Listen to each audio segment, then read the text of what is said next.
Hello friends, welcome to Gates Measures. The topic is Banker's algorithm in operating system. Banker's algorithm को हम deadlock avoidance algorithm भी बोलते हैं.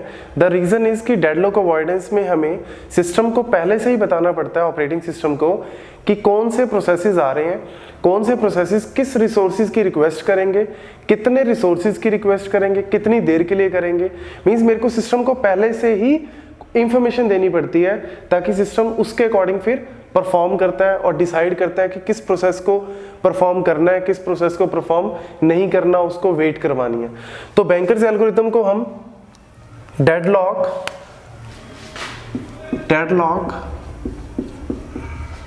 Avoidance, कई बार theory में आ जाता है कि whether it is a deadlock prevention or deadlock avoidance algorithm, Banker is a deadlock avoidance algorithm. Other than this, it is also used for deadlock detection.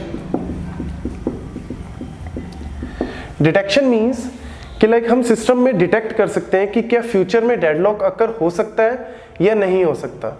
और इसके ऊपर बहुत बार क्वेश्चन आया हुआ है गेट में भी और बहुत सारे कॉम्पिटिटिव एग्जाम्स में, कि उसमें आपको एक सिनेरियो दिया होता है लाइक नंबर ऑफ प्रोसेसेस. जैसे इसमें मैंने दे रखे हैं आपको 5 प्रोसेसेस हैं और ये पांचों के पांचों प्रोसेसेस कुछ ना कुछ रिसोर्सेज की रिक्वेस्ट कर रहे हैं और कुछ ना कुछ नंबर है. मतलब कितने, लाइक इसमें ए बी सी 3 रिसोर्सेज है, डिफरेंट काइंड ऑफ रिसोर्सेज है. रिसोर्सेज चाहे फिजिकल रिसोर्सेज है, लॉजिकल रिसोर्सेज लाइक आपके CPU, memory, cache, they are all what resources. जैसे अब इसमें 3 रिसोर्सेज हैं ए, बी एंड सी. तो 5 प्रोसेसेस इन रिसोर्सेज की रिक्वेस्ट कर रहे हैं और उसके साथ साथ वो अपनी नीड भी बता रहे हैं कि हमें और नीड कितनी है. और इसके बेस पे हमें पूरा फाइंड करना पड़ता है एट द एंड कि bankers algorithm at the end बताता है कि क्या डेडलॉक होगा या नहीं होगा. तो इसीलिए इसको डेडलॉक डिटेक्शन एल्गोरिथम भी बोलते हैं. तो हम इस क्वेश्चन में चेक करते हैं सिनेरियो में कि क्या डेडलॉक डिटेक्ट होगा या नहीं होगा और क्यों नहीं होगा, what is the reason of that. Like इसमें हमारे पास 5 प्रोसेसेस हैं, P1, P2, P3, P4, P5 and A, B, C are 3 resources.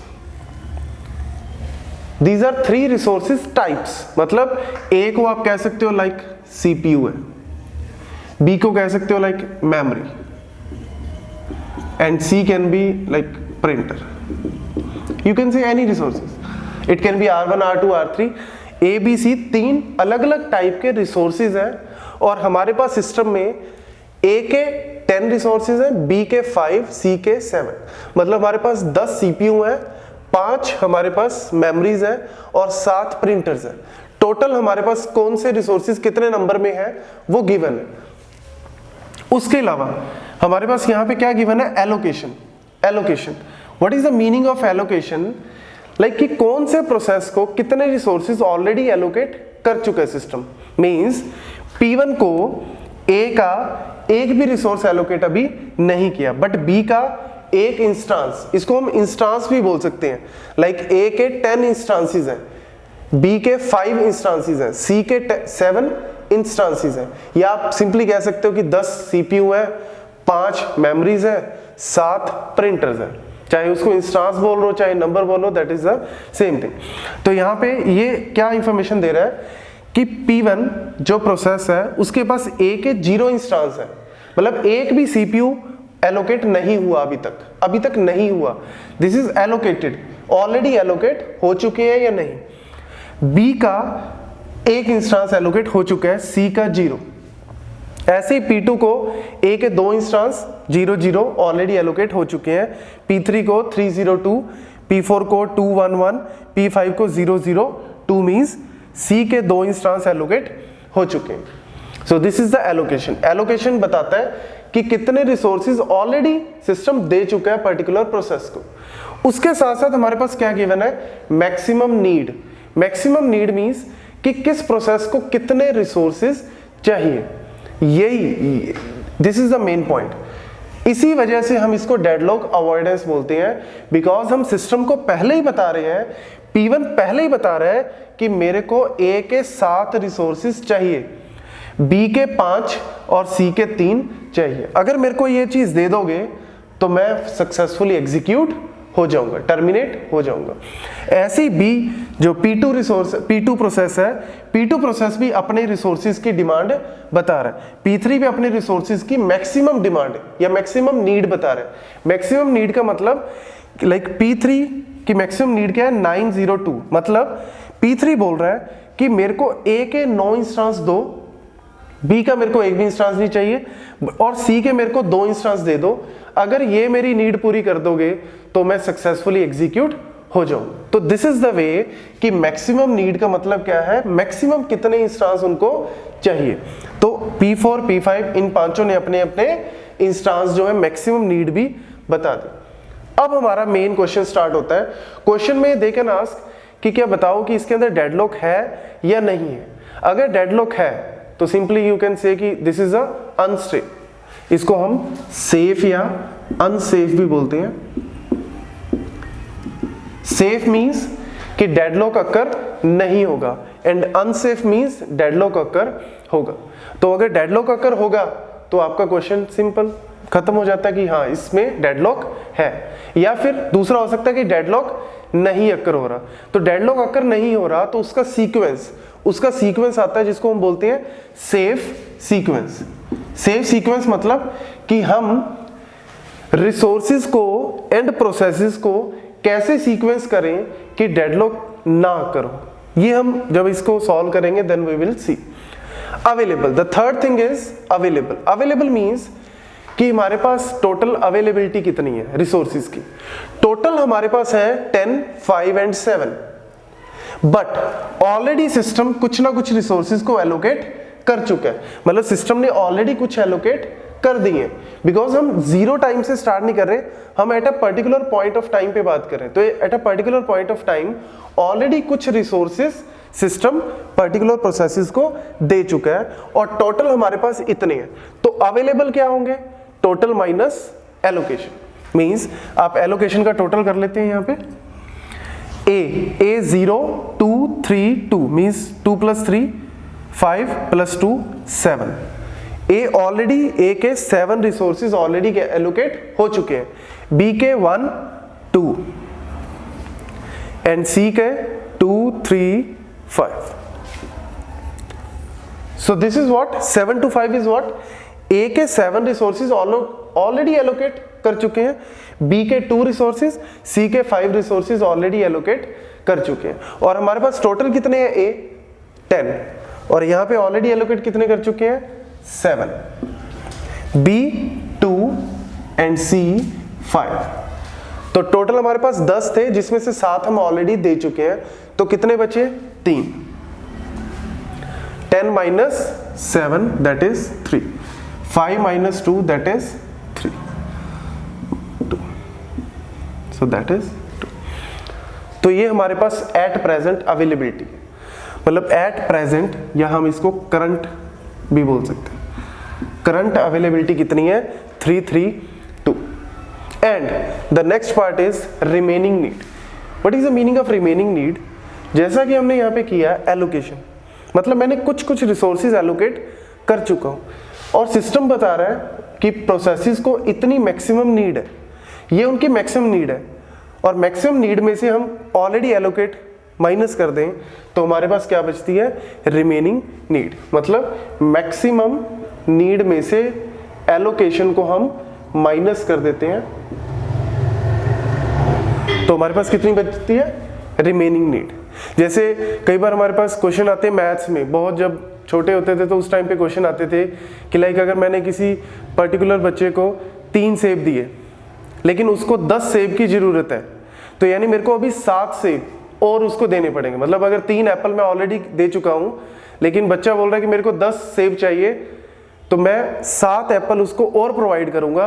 वही हम यहाँ पे बोल रहे हैं कि ऑलरेडी मैं कुछ एलोकेट कर चुका हूं, मैक्सिमम नीड उसने बता दी कि मेरे को इतनी नीड चाहिए, अगर मेरी ये नीड पूरी कर दोगे तो मैं सक्सेसफुली एग्जीक्यूट हो जाऊंगा। तो मैं रिमेनिंग नीड निकाल लेता हूं, कैसे मैक्सिमम माइनस एलोकेशन से। तो P1 की ए मैक्सिमम नीड कितनी है 7 चाहिए, लेकिन ऑलरेडी कितने दे चुके हैं 0, मतलब एक भी नहीं अभी तक दिया, तो यानी रिमेनिंग नीड 7 की 7। बी 5 लेकिन यहाँ पे मैं ऑलरेडी एक दे चुका हूँ, तो 5 माइनस 1 दैट इज 4। सी के 3 रिसोर्सेज उसको चाहिए, लेकिन ऑलरेडी कितने दिए, अभी एक भी नहीं दिया, 0, तो यानी 3 के 3 उसकी अभी भी नीड बनी हुई है। ऐसे ही अगर P2 की बात करें तो P2 कह रहा है मेरे को A के 3 रिसोर्स, ऑलरेडी 2 दे चुके हैं, तो कितने बचे बाकी के, 1। B के 2 उसको चाहिए, दिए कितने हैं, 0, तो 2। ऐसे ही C के 2। तो सिंपली मैक्सिमम नीड में से आप एलोकेशन को माइनस कर दो तो वो बची हुई दैट इज रिमेनिंग नीड उसको फाइंड कर सकते हैं। तो सेम ऐसे ही हम P3 की फाइंड कर लेते हैं, 9 minus 3 that is 6, 0 minus 0 0, 2 minus 2 0। बस इसमें थोड़ा सा ध्यान रखना, जब आप कैलकुलेट कर रहे हो तो A में से A का, B से B का, C से C का, अदरवाइज कई बार यहाँ पे आप गड़बड़ी हो सकती है कैलकुलेशन में, तो थोड़ा सा यहाँ पे ध्यान रखना। ऐसे ही अगर P4 का देखिए, 4 minus 2 that is 2, 2 minus 1 that is 1, 2 minus 1 that is 1, 2 minus 1। P5 के लिए 4, 5 माइनस 5, एक भी रिसोर्स अभी तक नहीं दिया, 5 के 5 उसको चाहिए, 3 के 3 उसको चाहिए, ऑलरेडी 2 दे चुके हैं, तो सिर्फ एक रिसोर्स उसको बचा हुआ है। So this is the remaining need. Remaining need आपको कैलकुलेट करनी है, रिमेनिंग नीड इसको कैलकुलेट करनी है आपको carefully. So this is the remaining need of all the processes P1,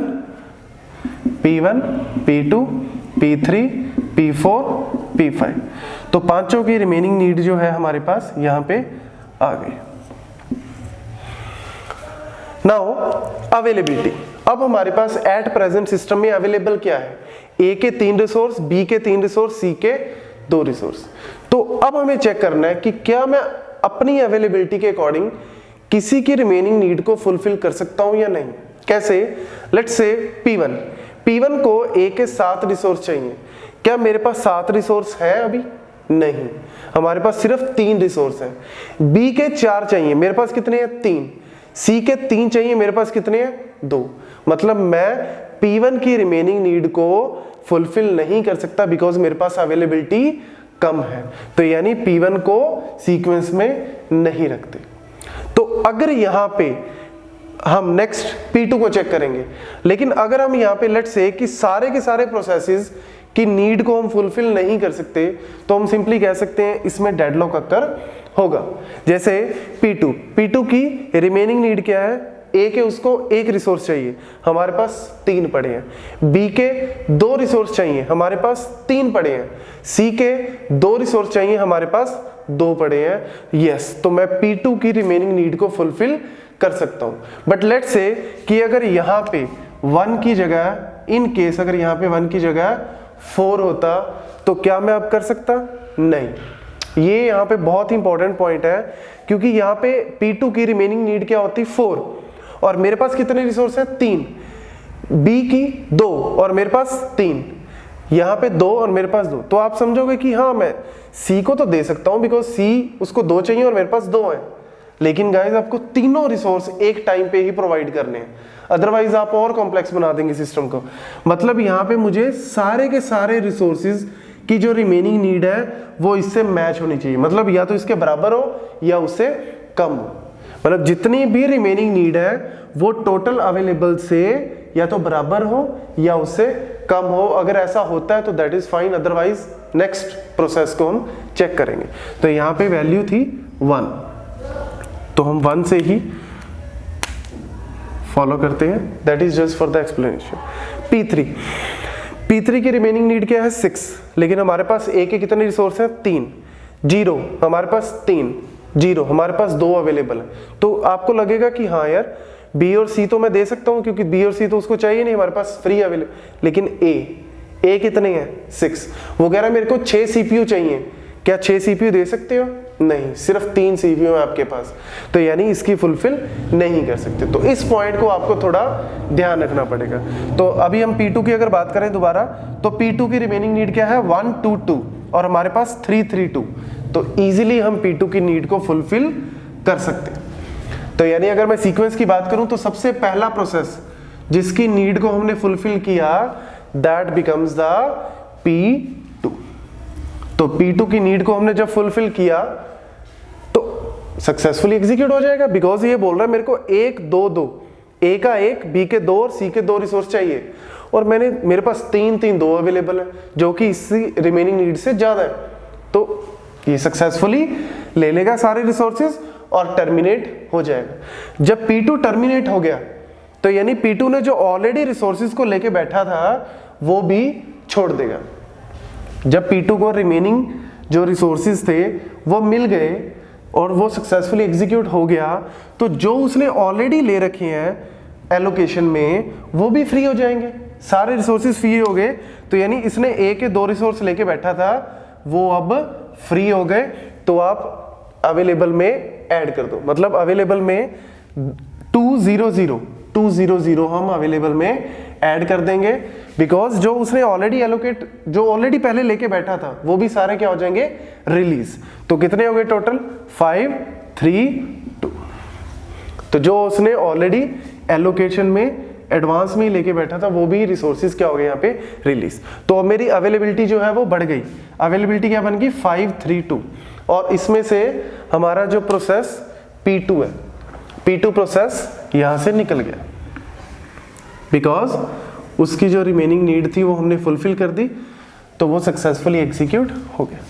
now let's say P3, क्या हम P3 की नीड को फुलफिल कर सकते हैं? P3 बोल रहा है मेरे को A के 6 रिसोर्सेज चाहिए, क्या मेरे पास 6 है? अब आपको ये चेक करना, वो तो प्रीवियस अवेलेबल थी, अब न्यू अवेलेबल हमारे पास 5 है, लेकिन अभी भी वो कम है, हमारे पास सिर्फ 5 अवेलेबल है, वो 6 की डिमांड कर रहा है। तो आपको तीनों को चेक करना है, अगर तीनों इससे बराबर या कम है तभी चेक करना, अदरवाइज नहीं। तो P4 पे आते हैं। P4 A के 2 रिसोर्स चाहिए, लेकिन मेरे पास कितने हैं, 5, इजीली मैं दे सकता हूं। B के 1 रिसोर्स चाहिए, मेरे पास 3 अवेलेबल है। C का वो कह रहा है कि मेरे को सिर्फ 1 रिसोर्स दे दो, मेरे पास तो 2 अवेलेबल है। तो यस, मैं अब P4 की नीड को फुलफिल कर सकता हूं। तो नेक्स्ट प्रोसेस जो सक्सेसफुली एग्जीक्यूट होगा दैट इज P4। तो सेम, अगर P4 सक्सेसफुली एग्जीक्यूट हो गया, कैसे एग्जीक्यूट हुआ, जो उसकी रिमेनिंग नीड थी वो मेरी अवेलेबिलिटी से कम है, मतलब जो रिमेनिंग नीड है किसी भी प्रोसेस की वो कम होनी चाहिए या बराबर होनी चाहिए करंट अवेलेबिलिटी से। आपको बस ये चीज चेक करनी है, करंट अवेलेबिलिटी बराबर हो या ग्रेटर देन हो रिमेनिंग नीड से for all the processes, for all the resources. तो अगर सारे रिसोर्सेज के लिए ये फॉर्मूला वैलिड हो रहा है तो आप उसको प्रोवाइड कर दो। तो यस, P4 की भी हमने रिमेनिंग नीड फुलफिल कर दी, तो P4 भी यहां से सक्सेसफुली टर्मिनेट हो गया। तो जब P4 टर्मिनेट हो गया तो उसने जो प्रोसेस ऑलरेडी लेके बैठा था, कौन से P4 लेके बैठा था, A के 2, B का 1 और C का 1, तो ये भी क्या हो जाएंगे, रिलीज हो जाएंगे। क्योंकि टर्मिनेशन का मतलब क्या है, जितने भी लॉक्स, प्रोसेसेस, रिसोर्सेज जितने भी वो लेके बैठे हैं, जितनी भी memory allocation, each and everything will be released. तो वो हम दोबारा ऐड कर देंगे, तो 2 1 1 इसमें ऐड कर देते हैं, तो इट बिकम्स 7 4 3। तो ये मेरी करंट अवेलेबिलिटी क्या बन गई, 7 4 3।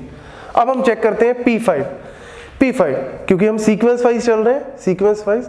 आप चेक करना चाहो तो P3 को भी दोबारा चेक कर सकते हो, दैट डजंट मैटर। आप P1 को भी दोबारा चेक कर सकते हो, उसमें भी कोई प्रॉब्लम नहीं है। लेकिन एक बार जब हम सीक्वेंस में आ गए, हम पहले P2 को चेक कर रहे थे, फिर P3 नहीं आया, P4 को चेक किया, तो अब हम P5 पे आ गए। तो P5 बोल रहा है मेरे को 5 रिसोर्स चाहिए A के, मेरे पास कितने हैं, 7, इजीली दे सकता हूं। 3 चाहिए मुझे B के, मेरे पास 4 है। P5 कह रहा है मेरे को सिर्फ 1 रिसोर्स चाहिए C का, मेरे पास 3 है। तो मैं इजीली अपनी अवेलेबिलिटी में से 5 3 1 इसको दे दूंगा, और ये भी क्या हो जाएगा, सक्सेसफुली एग्जीक्यूट। तो यानी P5 भी सक्सेसफुली एग्जीक्यूट हो गया। तो जब P5 सक्सेसफुली एग्जीक्यूट हो गया तो मेरे सीक्वेंस में नेक्स्ट क्या आ गया, P5।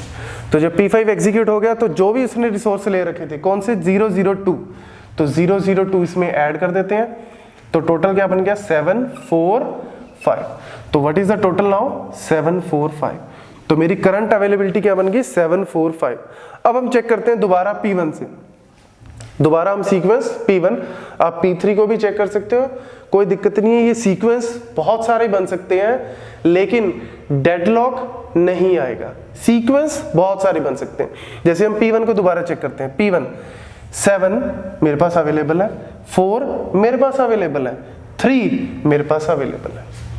तो यानी मेरे पास जितने अवेलेबल है वो उसकी रिमेनिंग नीड से ज्यादा ही है।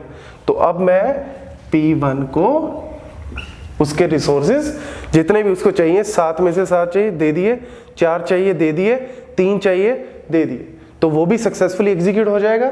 तो नेक्स्ट कौन सा बचा? P1 भी सक्सेसफुली एग्जीक्यूट हो गया।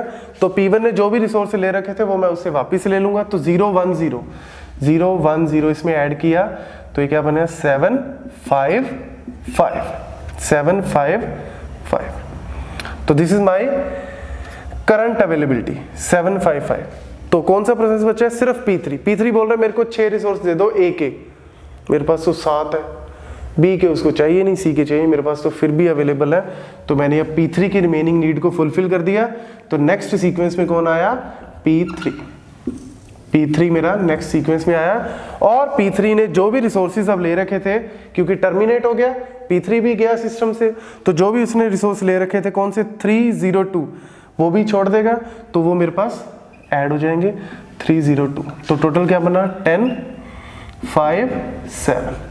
तो अब आपको यहाँ से भी एक और आइडिया हो जाएगा कि हम सही जा रहे हैं या नहीं। तो फाइनल में मेरे पास टोटल क्या आया?